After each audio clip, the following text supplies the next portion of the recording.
Hey guys, I'm back with another lesson. Let's get right to it. Ramble on a Rose, John Mayer's kind of like soloing style. These are licks right from him, and I'll show you in a second.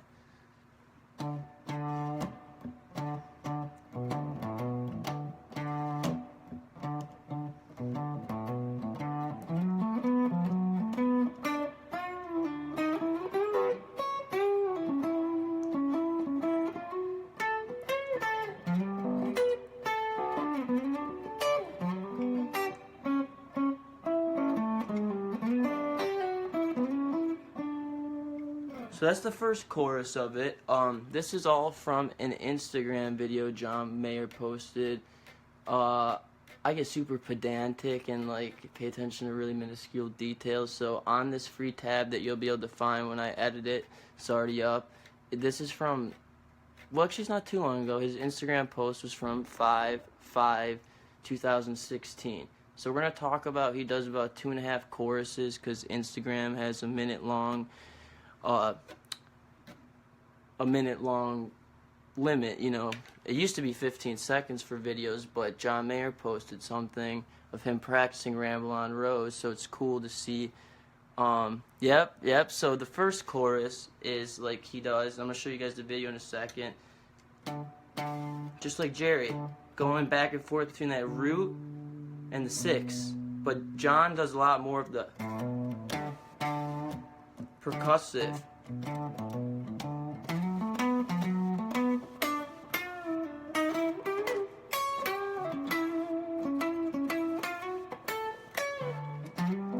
Arpeggios. My favorite lick. What is it? Wait, hold on. I transcribed this part by part like maybe a year ago now, so I just decided to do this tonight, so it's going to be a little rusty, but I have the tabs for you guys. I'm going to edit them in for a second. Let me do this. Let's watch the video I'm referring to. And just in case you didn't know, if you joined Deadicated Jams, I've already transcribed in tab and sheet music form Jerry's solo from May 13th, 77. Probably my personal favorite Ramble on Rose at the moment. And yeah, that whole solo is on here. Your guitar has a beautiful effect after you play. Thank you. Sometimes I like to keep it simple. I use pedals sometimes, but right now I'm just running dry and clean, because sometimes great players can hide kind of not so good playing behind distortion. You know, playing clean and on acoustic really tests your abilities. Okay. This is the video from, this is the end it's going to play, or let's go back. Okay. Well, I guess it's still playing that.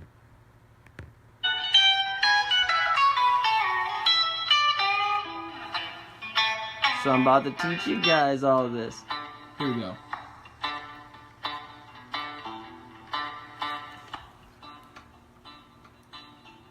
This is the whole tab for the whole minute of the video. This one is just playing.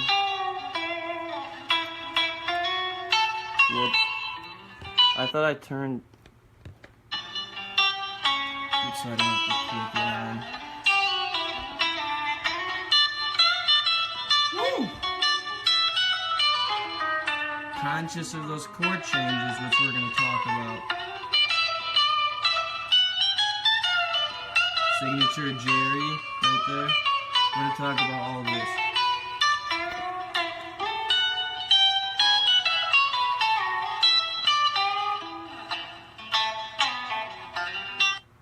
Cool, that's the whole video. So you can find it on his Instagram. I did the save thing, so I don't have to go. It's not that far back on his Instagram, but let's talk about it now.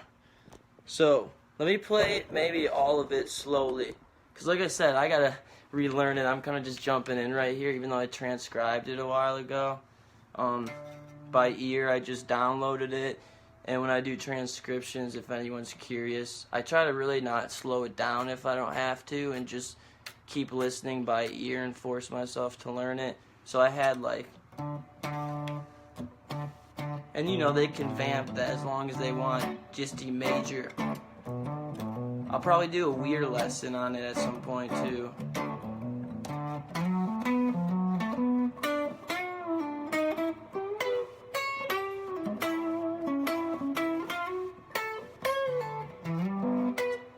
Whoops, arpeggios.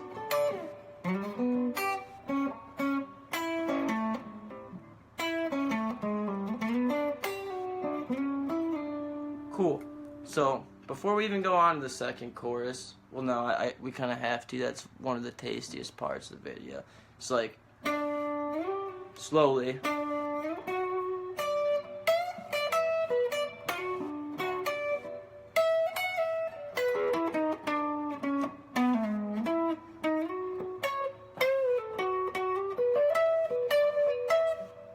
What is it? So we'll talk about that, but first of all, let's talk about the chords, which the tab will have. Let me explain how I do my tabs, and I'm finding a better way to do it. I use Guitar Pro software. It's my favorite, and you can download Tux Guitar for free and load these files up, but I post them as PDFs, so if you want the actual MIDI program files that I convert to PDFs, just message me. They're Guitar Pro, but you can run them on Tux Guitar, which is free, legit software, and it's the same thing. So, chords for the tune, and this is all like the verse and solo section. Maybe I'll go over the whole tune one day. And I did a bunch of inversions of the chords you can use and arpeggiate out of, right? And then down here over the solo, sheet music, key of D major. Don't just, neglect sheet music, but take a look at it. And above, the text has notes for the song and the chords. So you can see if by the time I'm done with this live video, the tab's already up. I'll put the link, the free link, and you can follow along with this video. Cool. So, chords and like soloing approaches for both Jerry and John Mayer. So, just like He's Gone, an intro with like going back and forth between the root of the chord and the sixth. Almost like a pentatonic thing, since major pentatonics have the sixth and as part of the 5 notes in the scale. If you want to know how to play it like that, the most simple way is D, the 5th fret of the A string, which is the same as open D, right? And 7th fret of the low E, so D and B. Jerry just goes back and forth, and John Mayer sometimes likes to do the pull off from 5, or you can hammer on pull off it whatever way you want. It's not as important. Don't get caught up. I do it a lot, and like, does he, like, pedantic, does he hammer on this, does he pull off that? Make it your own, but understand the notes he's playing. The notes are more important than like the style, because you don't want to ever try to just jock someone's style. You want to, imitation's good, but so that you can build your own style, So like D, and I'm just playing the middle A to B strings, 5, 7, 7, 7. Intro, and then when the verse starts, it's the same. Verse chords are the same as the solo section chords most of the time. So D for 2 measures, E7. Here, let me play it the simplest way, because I know a lot of beginners it's hard to please everybody, but in my opinion, if you're beyond intermediate even, then you shouldn't need this lesson. I hope that doesn't come off bad, but start transcribing them, challenging yourself. So D, 2 measures to E7, we'll just use open chords. F sharp, this is the weird timing part. G, D, D, G, A. So, if we think music theory wise, every one of those chords is are diatonic triads and 7th chords from the key of D major, except one of them. Do you know which one? If you're listening back later, you should pause and figure it out if you know anything about theory. Okay, so I made this sheet to talk about this. Let's see. So, what is D major? We're not gonna talk about how to find major scales as much, but this is our diatonic scale. So unlike pentatonic, it has 7 notes. Dia is a prefix that means 7 note scale. Boom. I just went up to 8 because it's the octave. It goes back to 1. So how do you make chords out of that? It's really simple. All these chords are just coming from starting on a note. For D, you skip 1 note, then you skip another note. 1, 3, 5, 2, 4, 6. Drop the paper on the ground. Make sure you do that part, or it probably won't make sense to you if you don't drop. Okay, but seriously, so the one chord that is not in the key that Ramble on Rose uses during the verse solo section is the second E7 chord. Because in the key, we're supposed to have E minor. Because we have a G. And E, G, B is an E minor triad. But they're playing E, G sharp, B.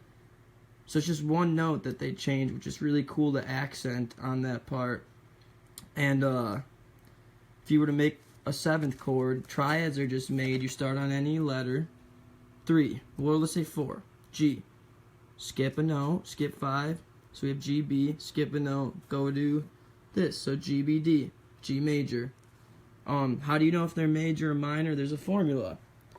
Roman numerals are just stand for, they're uppercase, it's a major chord. Lowercase, it's either a minor chord or this half diminished or kind of thing that shows up in any major or minor key that's not used too often.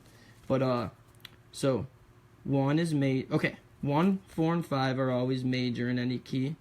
2, 3, and 6 are minor. Say it with me. 1, 4, and 5 are major. 2, 3, and 6 are minor. 7 is diminished. My music theory teacher at Wayne State in Detroit right now taught us that just the 7 is diminished. So 1 major, 2 and 3 are minor. So we have D major as a chord in the key, E minor and F sharp minor, G major and A major. These are all triads, 3-note chords. B minor and what would be C sharp, half diminished, which is actually kind of like a 7th thing. But we'll talk about it later. There's like 3 main types of 7th chords too, and they do use 7th chords throughout this. But let's talk more about the actual tune. Okay, so it's 4:30 by me, and I just this is the time of night I usually get really creative and want to do things like this. Who needs sleep? I need to adopt. Well, I basically have like a biphasic sleeping schedule, and it works fine for me. So the intro, just going back and forth. So that first chorus, John plays this.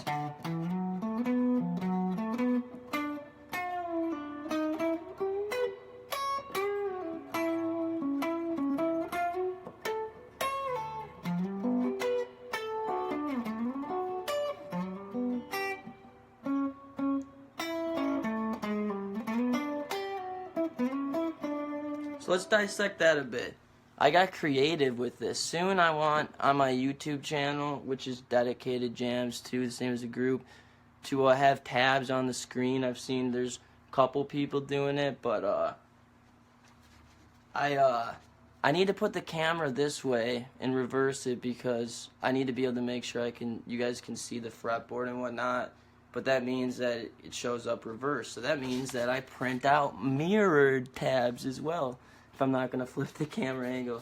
So this is just mirrored and kind of a reference, but I can also change the camera angle. So our first chord is D for 2 measures, right?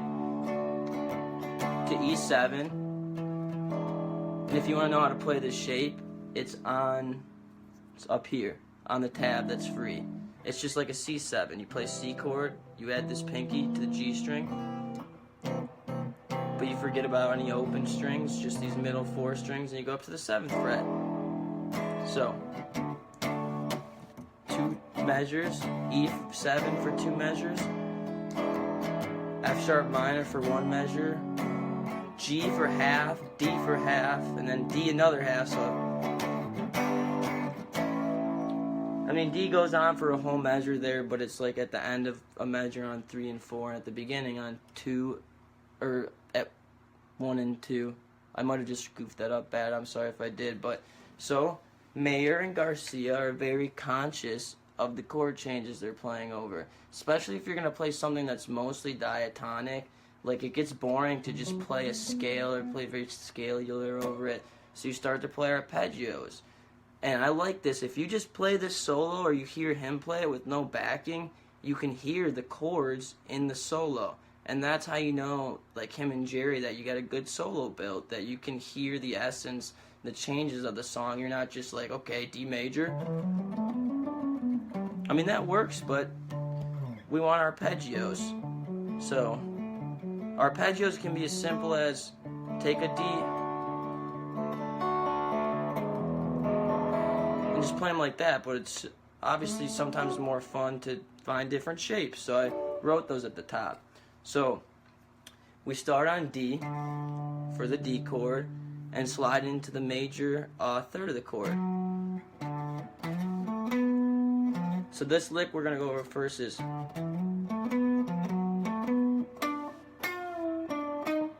that's the 2 measures of the D chord. So we start, there's a lot of little things that I'm not going to talk about. Like anytime you see an X in the tab, it just means mute. Get percussive with it. Like all you do is lift your finger up and just, or do whatever, you know, do whatever feels good. So we play that 5 on, we're on the A string now and play 5, a D note. Then we slide from E to F sharp, the major third of D major. Then 7, 9 on D string. So if you can see my, so we have 5, 7 to slide to 9 on the A, then 7, 9 on the D. So, and follow along with the tab if you need to, which will be up after this is done being live. So 5, 7, 9, slide, 7, 9. And here's where we get those little chromatic, we make it more interesting. So we go from pentatonic scales, which are 5 notes and can be very limiting, or whatever you make them, to diatonic scales, which have 7 notes, and then you get to Jerry or John status, and you're like, we should be able to use all 12 notes that are possible, right? You should be able to. So Jerry would do something like this, or John. Hit the minor third. It's a very bluesy, bluegrass, country, like, or I've talked about in a lot of videos, or like Scarlet. Jerry loves to hit the minor third, and then if you're a blues player, you know even this lick in E minor. Bobby does that all the time. A lot on 72 Casey Jones. But I'm going to stay focused. So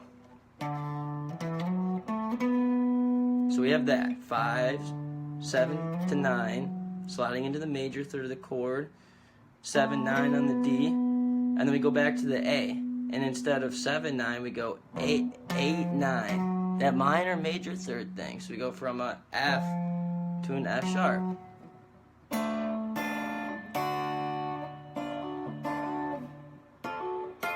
Sounds like that in different octaves. 8, 9, 7, 9 again. So I look for patterns always. So we're on basically just these 3 strings for the first, to simplify the first 2 measures of the solo John does.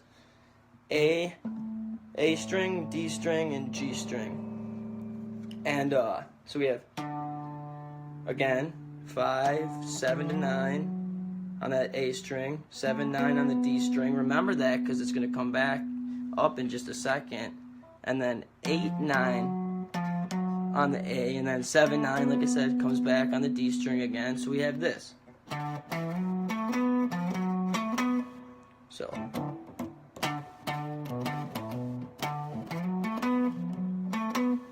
this is the fun part.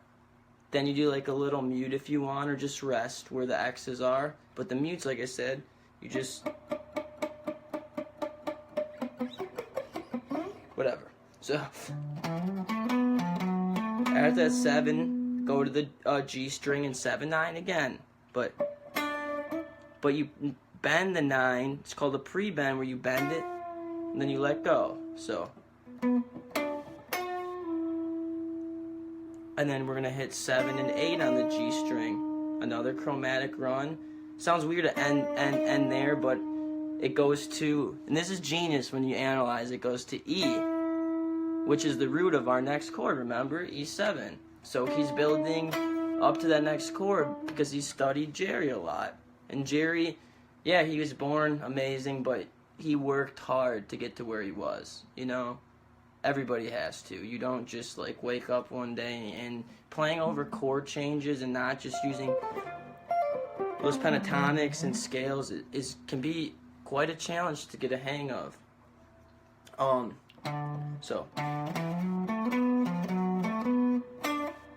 pre-bend, and then on G, 7, 8, 9, walk up to that E. And this is really cool. I never realized that Jerry does this lick so much, and John had copped it kind of like a good musician should.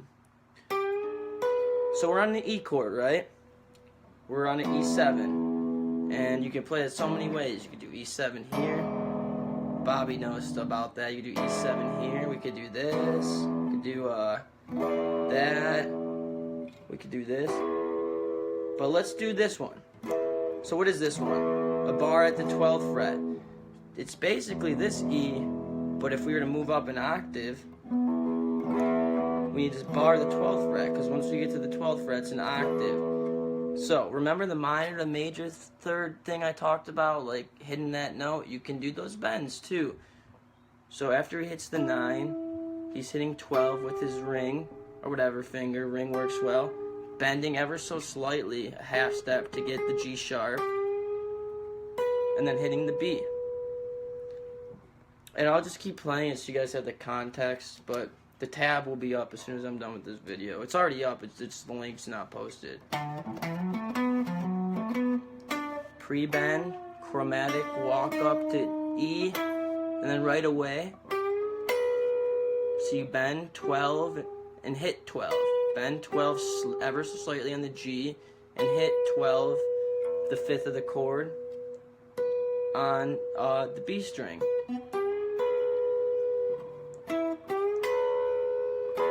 So it gives you this sound. You go from that to there, but we're bending it.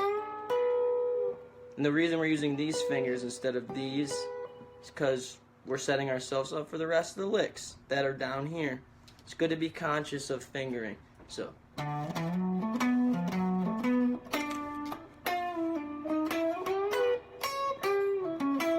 I play that a little differently than Mayer does. I add an extra note in, but so, at the beginning of the lick we just learned. I'm playing it slowly.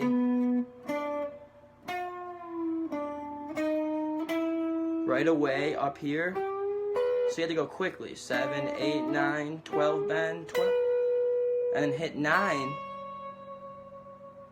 Which is cool. That's like an extension of our chord. What is that? That ends up being a 6 of the chord. Which we use in the beginning. So. Hit 9 on the high E string.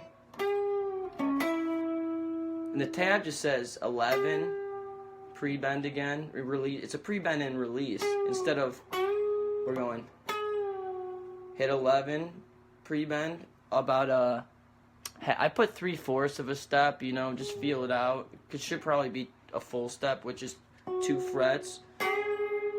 You can just check it like that, since these, we should be hitting this fret. I don't want to get too confusing about it, but so high E, 9th fret, bend at 11 on the G, release the bend, I should say, then hit 11 on the D, and then end on an E again. So with this lick is, but you can see I do this kind of like, instead of We'll just stick to Mayer's way for now so I don't confuse you guys. So we have...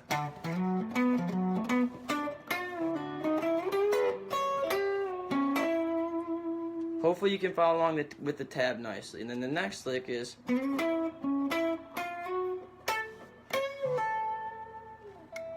So we're still over the E. We're like 3 measures into the solo after the intro. So we had the...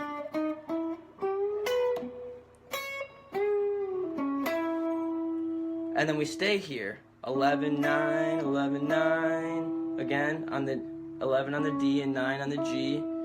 11, 9, 11, 9. And then we hit 10. So 11, 9, 11, 9, 10 on the G. Slide up to the 11. So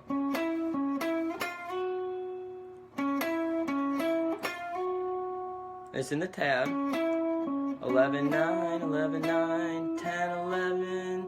This chromaticism that happens a lot. Then 10 on the B string, and then you wait a second. Do another. There's lots of pre-bends in this, which means you bend up first and then you release it. So 11, 9, 11, 9, 10, 11, slide, 10. It's almost like we're back in a D shape, but it's over the F sharp minor chord here. So where was I at? You can see that's out of a F sharp minor.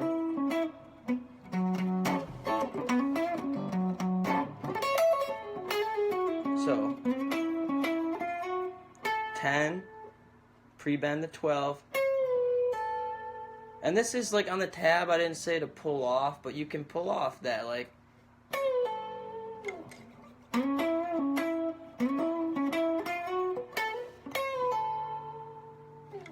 Those little things don't matter as much, they're just all preference. And then, this one's weird. I'd never arpeggiated a G chord like this before.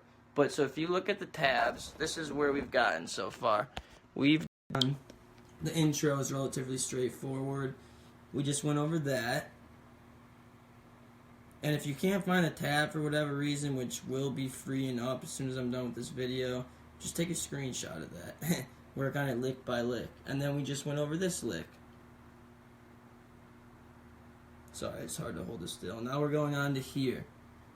And yeah, this is just a tab I did like quite a while ago, maybe even a year ago, maybe not. Actually, yeah, I was going to say maybe this video wasn't even posted a year ago, but it was.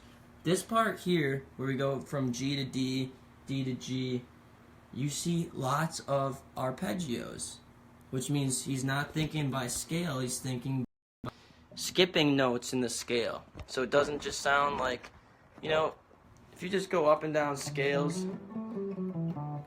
it sounds good, but if you play the exact notes and the chords at the right time, it can sound even better. Jerry loves that. John clearly has a good grasp of that. So I think of G, you have to find the, so we're up around the 10th fret, so he finds a position, do G major around there. Let's look. If you guys want to read these chord charts, hopefully this will not be so blurry, but I think this will fix it. So there's a G, see there, at the 10th fret. That 10 stands for the fret.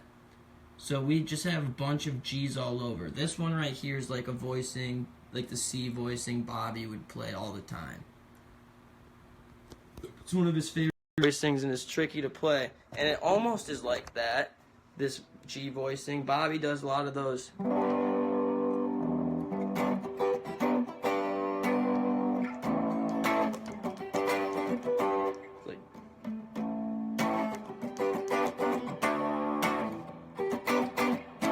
Good to get used to not having to move around too much. So the arpeggio Mayer does is he slides in on the tab. I put from 7 because I think that's actually what he does, but it doesn't really matter what you slide in from. It just matters you slide into this 10 over the G chord, the last measure on the first page of this PDF tab, because we're on a G chord. So if we play a G note, it sounds great.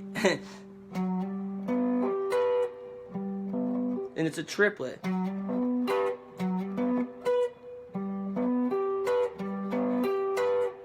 So he plays 10 on the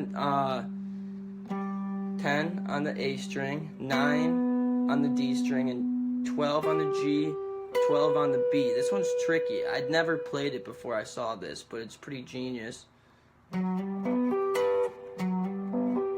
Or if you slide from wherever. So he's playing in the chord. G is, well, think about it as a triad, which means there's 3 notes. Think about it. Even if you play this G chord, but I'm hitting all 6 strings, some people have told me, or some of my students in real life, but there's only 3 different notes. G, B, in the triad. This triad, G, B, D, G, B, G. So they're just doubled with octaves, but there's no there's no note besides those 3 notes. So same with here. We're playing 4 notes. So he's playing the root of the chord, G. Remember, we skip a letter. G, A, B. He's playing B. Then he's playing a G again. So like root of the chord, third of the chord, major third, third again, and then fifth. Just an inversion instead of your typical in a row. 1, 3, 5, 1, whatever. Then he goes back down, the D arpeggio. Cool. So let's get those arpeggios down. The first G, it might help for you to measure or to number these measures. Maybe even not the intro, but starting at the first chorus solo, that's measure 1, 2, 3, 4, 5, 6. So we're at like measure 6, the last one on the last PDF page. And we had the, you're gonna want to use your pinky there if you can. Don't neglect it. And so he goes up. Triplets. 1, 2, 3, 1, 2, 3, 1, 2, 3, 1, 2, 3, 1, 2, 3. Do do do do. And then he takes a second pause or does a mute. So it goes from, in the progression at this point in the song is like G, D, D, G, A, right before it repeats. So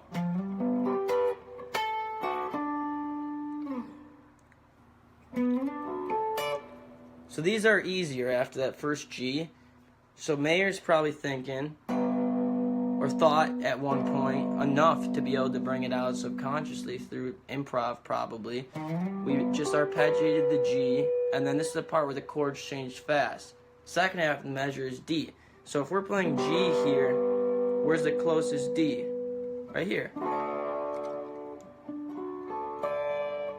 12 on the D, 11 on G, 10 and 10, barred on the B and E. So we go down that one. He likes to go up then down. It sounds really cool, like. So we had that triplet. Then we go down 10, 11, 12. From the B, 10, 11 on the G, 12 on the D. And like I said, don't really worry too much about the numbers before the slides, like how it says 9 here into 12. I think I tried to make sure when I did this quite a while ago that they were accurate with what he played though, but slides can happen so fast that it doesn't really matter where you slide from, it matters what you land on. So we have down that D arpeggio, but we're still on D, remember. D starts the next measure. So instead of down, we're going to go back up again, starting on this. Slide into it from anywhere. The 12, 11, 10, 10. And these are triplets again. So the first ones were triplets, the G. Then normal 8th notes. Triplets again. So we basically played that in reverse when we did the... Then you go in reverse. And then also hit that top string.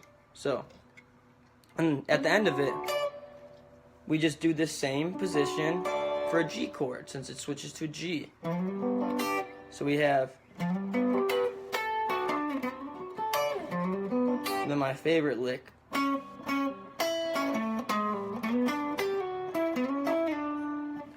It's awesome. And that's A arpeggio following an A chord, or it's kind of like a seventh at this point. It's one more note than a triad usually is. So, just to play that beginning part slowly, for the beginners, or for whoever that wants to learn this, with the tab.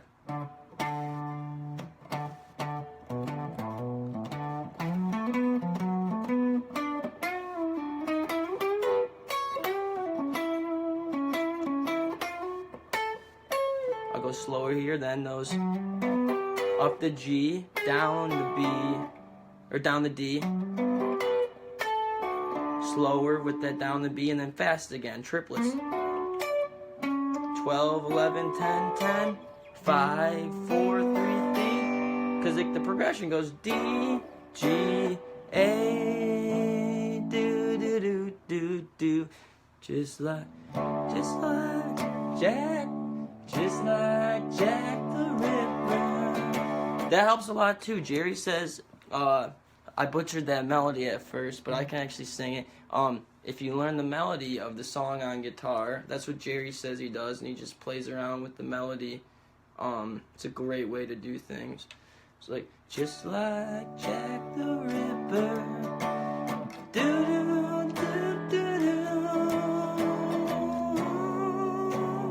The melody, vocal melody, follows the chords even really nicely. It doesn't just go up and down a scale. So, and these all come out of these bar chords that most of you probably know. It's just the top of them. Now we're on the second measure of the second sheet. 6, 6. We're on the major third, C sharp, of the A chord, and we're going to use the same kind of, so we played D up here, D root note, G, G root note, and then A. You just move G up 2 frets. 7, 6, 5, 5 on those top 4 strings. So we hit the G twice, which is on 6, the major third of the chord, down the arpeggio, 6, 6, 5 on the B, 6 on the G, 7 on the D. Chromaticism, 6, 5 to the minor 7th, which makes it sound like, because 5 of any major mode or Ionian mode is the only dominant, naturally occurring dominant 7th, because it just wants to resolve bad to that. Listen. That's because the notes work out that way. I would explain that more if anyone wants to, but 6, 6, 5, 6, 7. Pull off 6, 5 to that flat 7th, minor 7th. In this part, you have to switch the fingering. So slide to 9. 9 on the D, 7 on the G, 8, 7, pull off on the B. So let's just take that chunk. 9, 7, 8, 7, 9 on the G. That's basically the lick. There's no rest in that, except the beginning. Hit, rest, hit, rest. So we end here, 8, 7, B, 9, G we talked about. Then we go to 9 on the D, slide to 11, hit the 9 on the G, and then end on 7th fret of the G, which is a D. And coincidentally, we are back at a G chord for the next chorus, which is like, so.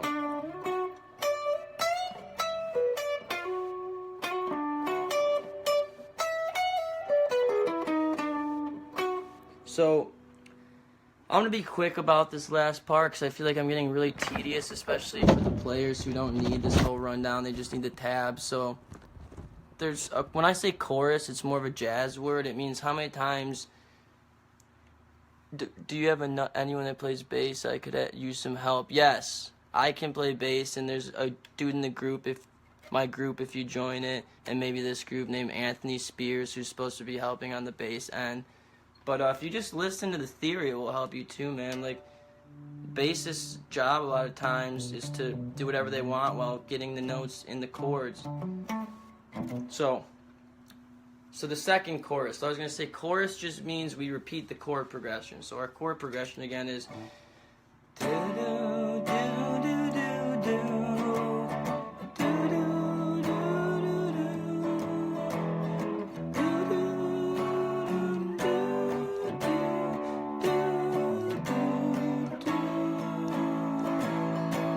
Hold A out for 2 measures. If you realize, look in the tab, you'll see I put G major real quick in between the A majors, like 1, 2, 3, 4, 1, 2. And that's because I noticed Mayer arpeggiates G major at those times, so why not add it? So we have second chorus when the progression repeats. Starting on the 7, the root note of our D chord. Then we go up all the way to slide up to, it's kind of like quarter notes. I just tied 8th notes together, which equals a quarter note on the tab. 7, 11, so root, major third of the triad. And then if you want to hit, it's like a ghost note in parentheses, the 5th, so.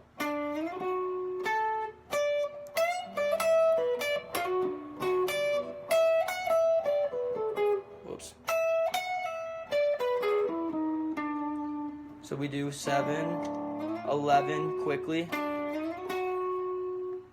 So forget about this 10. You're going to go 7 on the G, 11 on the G, and then hit 10. If you see a parenthesis in the tab, it just means ghost note. Like, you can hit it if you want. It's either hit or softly or not as loud. So 7, 11. But then focus on hitting. So we have the root of the chord D, major third F sharp, and then root again an octave higher, 10 on the high E. So we have, and this is the first time it's not really as much of a pre-bend if I remember correctly. It just bends 12, bends into the major third of the chord, which is F sharp, remember?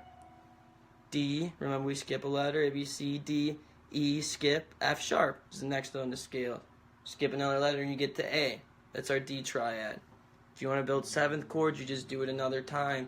Skip A and go to, well, that's for another time, but. So we have 7, 11 on the G, all even. 1, 2, and then 10 on the high E. Bend that 12, and then right away hit that normal 10. 12 bend, 10, 12, 12 on the B, 10 on the E, so it's, I accidentally hit this D string, but it works.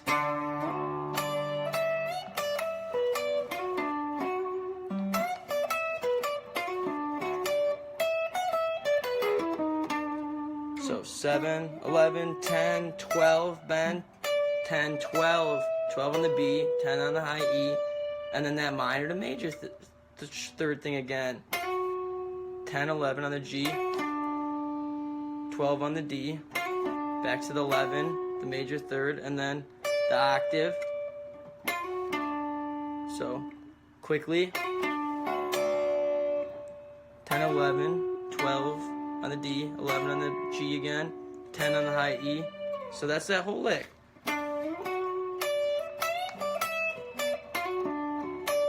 This is another really cool lick. Over the E7, the second E7 in the second chorus.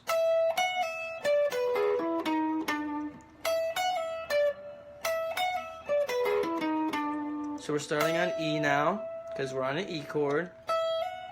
Hitting the 9th or the 2nd of the chord and pulling off. 12, 14, pull off to 12, and then 12, 15. And then we walk down when we 12, 14, 12, pull off, 15. Then when we get to the 12 on the B, we walk down that same E major kind of arpeggio that we were doing with the D, that we were doing with the G earlier, and the A even. So those arpeggios are always like a note, 14, the next lower fret, 14, 13, and then next lower fret, double, 12 and 12. 14, 13, 12, 12. So we have 15, 12, walk down, 13, 14, 13, 12. Same thing as earlier though. But this time we go. That similarity. Chromatically walking down from the root to the minor seventh of the chord. Or the dominant seventh, whatever. Words, bro. 12, 14, 12, 15. And then this next triplet is just that E major. Walk down to 12. And this lick is kind of weird timing. What is it? It's a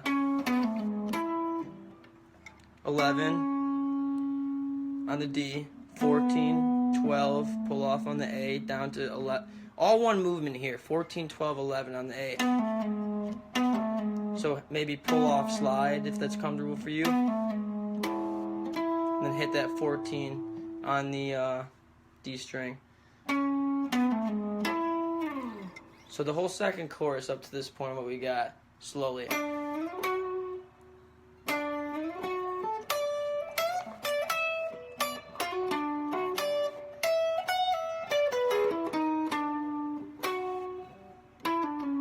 Whoops. Okay, I butchered that last measure I just taught you, but it goes, I played it a string too high, but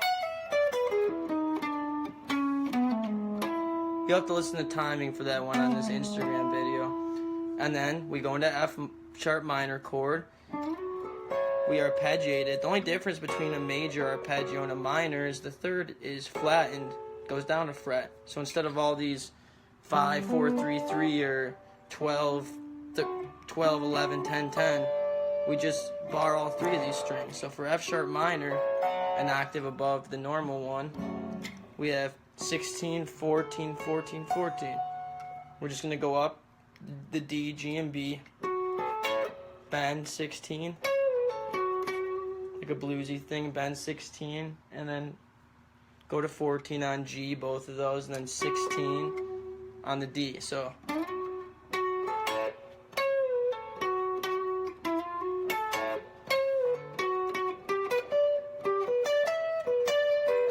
another G arpeggio, but instead of down here or over here, you see how many different ways there are to arpeggiate it.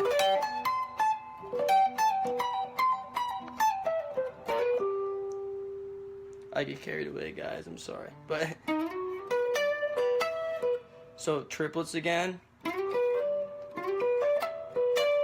Up the arpeggio, 17, 16, 15 from the D, G, B. Then hit the 17 on the B, go back to the note you just played, 16 on the G, and we're going to like toggle between that. 16, then 15 instead of 17 on the B, then 16, then 17 again. It sounds so confusing for me to name every note, but just look at the tab and try to follow along with me after.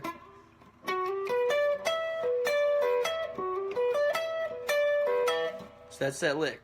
The G, the triplets are G major arpeggio, and then we're going to go 17, 16, 15, 16, 17. You should be able to figure out which string by just playing those frets there. And then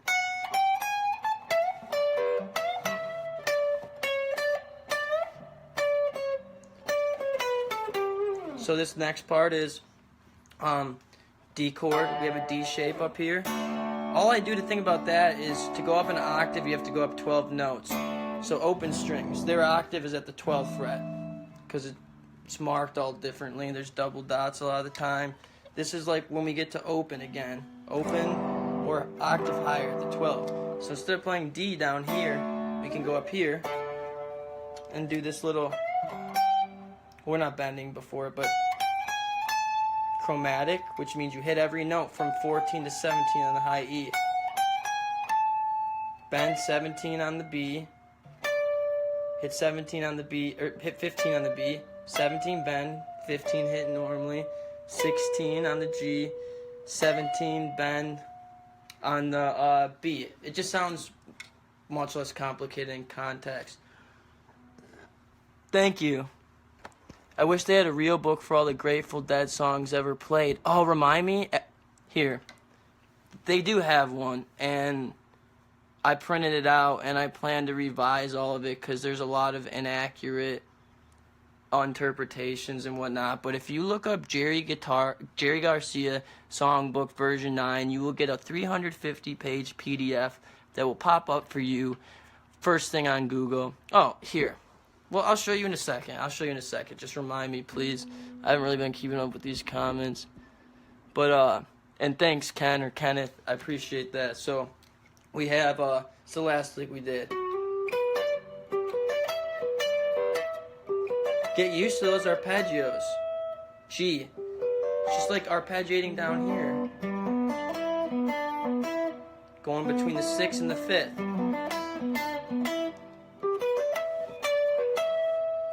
14, or on the high E, 14, 15, 16, 17, chromatic, all 8th notes, 14, 16, 14, 15, 16, 17, 17 bend, or pre-bend release, whatever you want, 15 normal, 16 on the G normal, bend, and then back to normal on the 17 on B. So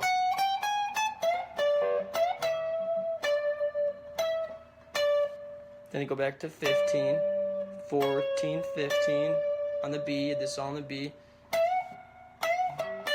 So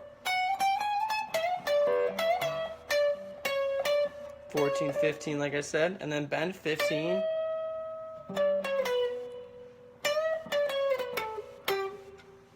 And he follows the hits of the band there,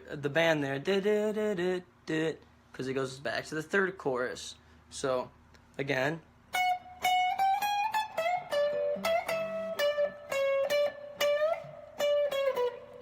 I messed the timing up on that next part, but it's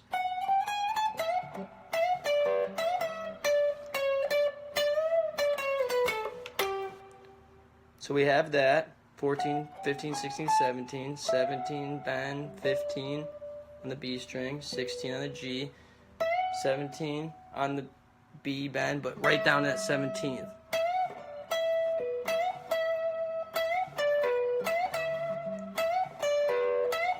That's just that little lick. Vibratoed if you want. 15, 14, 15. Bend that 15 up 2 frets or a whole step. So you should sound like this note. 15. 15, 14, 12 on the B. 15, 14, 12. And then 14 and 12 to match the hits.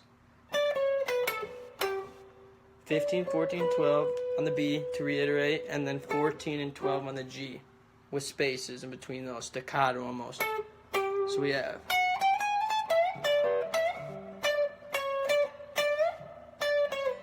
see this part throws me off. I always want to play it longer, but it goes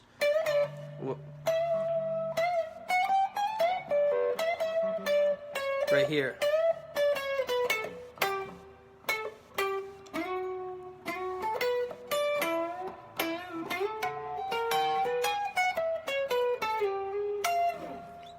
Those are the next really cool licks. And the video for him stops at about a minute in, because that's what Instagram's limit is. So this next chorus is incomplete. I don't know. Maybe write the rest of the solo. Fun stuff, right? So we had the back to the major third of the D chord that we start on. 11 on the G. 11 on the G, 10, 12 on the B. And this is the cool part. You're going to want to, I move my fingers a little bit. 10, a D note, 10th fret, E string, And while we're holding that, kind of, or whenever, you don't have to hold it, but 10, and then you bend really quickly the 9, a full step, or a whole step, which means high, not just a small bend, a pretty big bend, not quite those Hendrix bends, but, so we have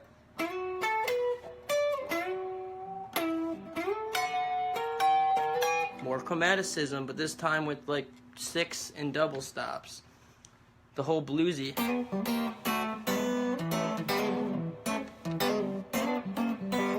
That kind of thing.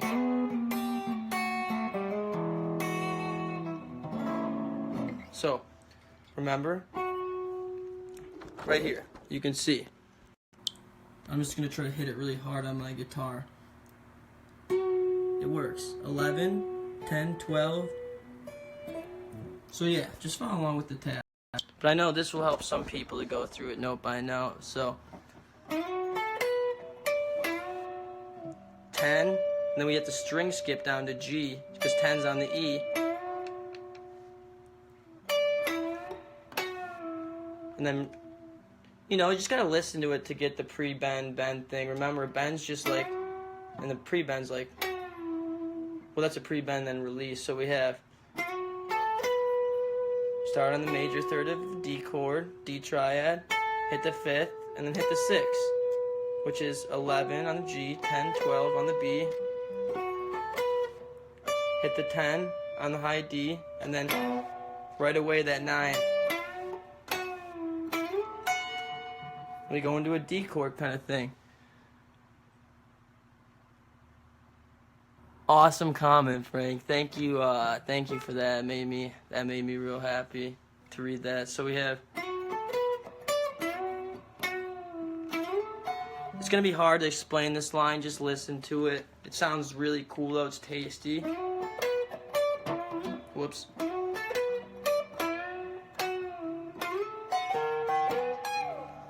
Goes a little quicker than that though. It's like.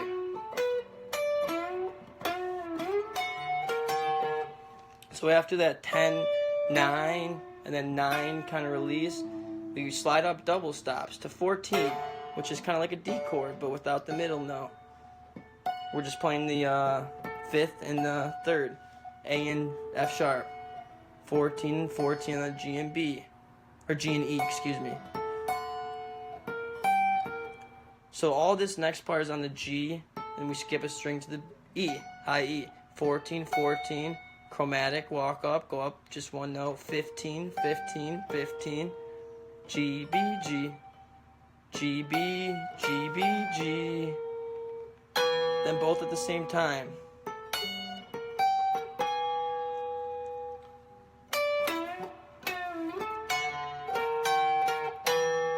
Both at the same time at 16.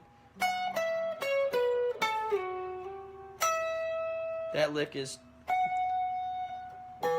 that's 16, 16, 14 on the E, high E, and then 17, 14 on the B, 16 on the G, and then this 14, 11, 12 on the G is kind of one motion.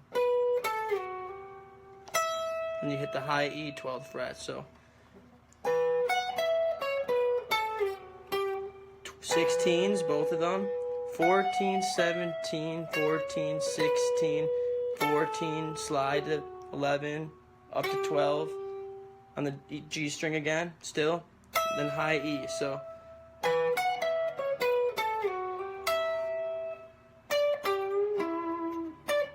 classic blues lick, 15 on the B, bend on the lick only a 4th of the way, so you get that major 3rd, and then hit the E, 15, bend 12, slightly on the G, 14 on the D. Follows the E7, still very conscious of the chord changes. So we have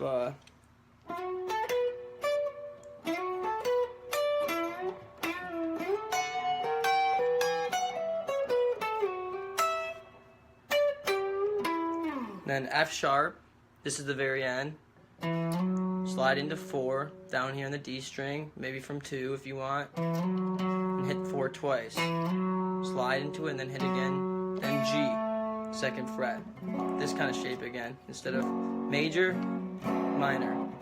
That one note just goes down. That's why it's called a perfect fifth. That doesn't change. Okay, so. And the video ends there. So, slide into F sharp, the note, on 4th fret D string. Slide in, play it again. 2 on the G. Then we're going to do this fast slide from 6 to 4 on the G. Hit the 2 on the G. 2 4s on the D again. And then real quick triplets of the G arpeggio. And that's it. So we have.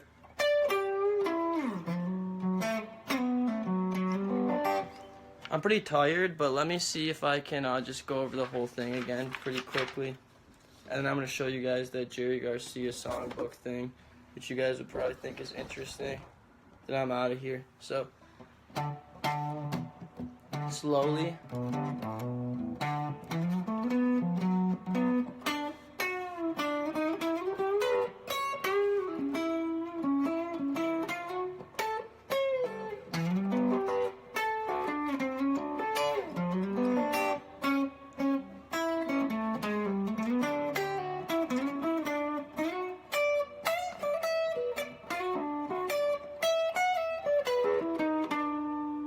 It goes, this part's really weird timing.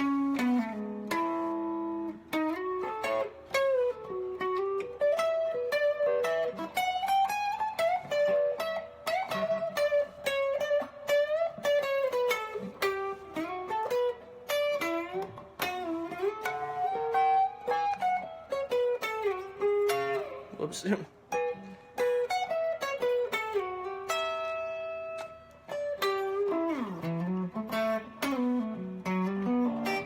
And it stops. So here, before I officially log off of this video, I wonder how long this has been. Watch the video one more time. Let me get it up on here. Or look at this cool theory sheet I wrote just for you guys. Okay. Let me get this.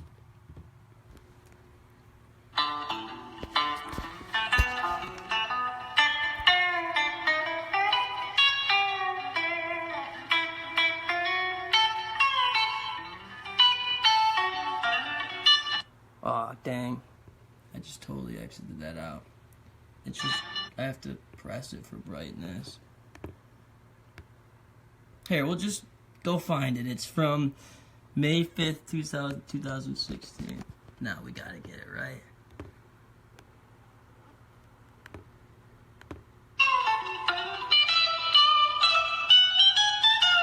Just the lick I was just showing you guys.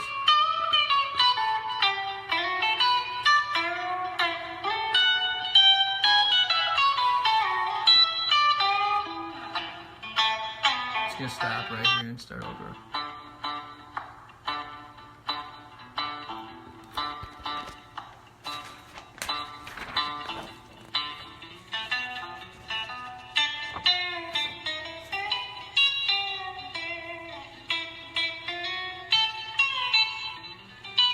Switch sheets.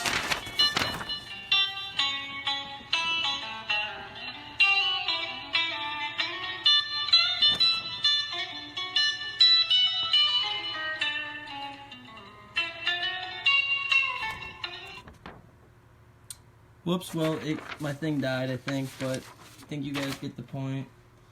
One last thing I can show you is this. And I really should be asleep right now, but I'm gonna run. So yeah, did someone ask about like a real book for the dad? You just gotta look up the Jerry Garcia songbook version 9, and I decided to spend lots of money on ink and paper, still cheaper than like FedEx or Kinko or Staples, those places. And it's got like every Dead tune, every Jerry, a lot of Jerry side project tunes, but it's not all very accurate, so I plan to revise it all. I'm just gonna get this front and back laminated and then bind it, and there you go. Like, for example, I don't know, there's some little things like Me and My Uncle that are a really simple song that's just not transcribed correctly, and the chords are not on there, which is why I wanted to start my own thing, because I feel like I could bring a new interpretation and perspective to the table. Love you guys so much. Gratitude. Rock on. And excited to see Dead and Co's stream tomorrow. I'll probably be at the Detroit show, so if you're there, hit me up. Peace.